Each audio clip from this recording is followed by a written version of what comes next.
commun des mortels, la population lambda, la société civile, qu'est-ce que nous vivons au quotidien? C'est ça la question qu'il faut se poser. Qu'est-ce que nous profitons de cela?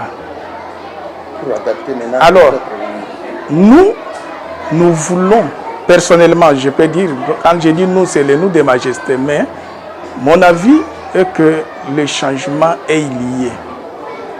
Normalement qu'il faut un changement. La Constitution doit être changée en tout et pour tout. Parce que lorsqu'on parle du changement, on voit un passage d'un État à un autre.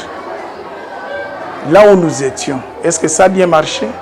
Pendant ces temps où on donne un mandat au président de la République de 5 ans par exemple. Et quand un président est élu, il sort président, il est proclamé président. Et aujourd'hui, ça nous prend encore beaucoup de temps.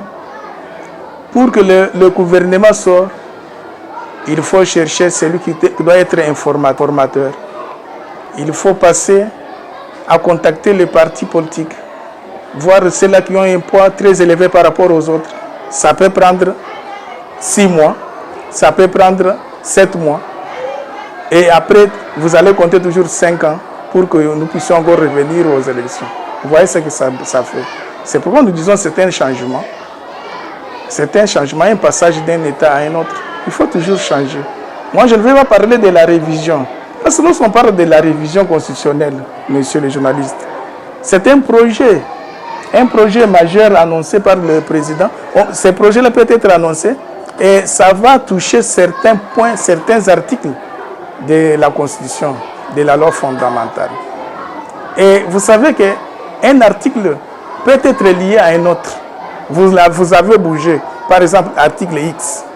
Mais cet article X-là vous ramène à l'article Z peut-être. Alors, qu'est-ce qu'il faut? Il faut changer. Ce n'est pas un péché. Ce n'est pas un péché. Est-ce que c'est le moment de changer?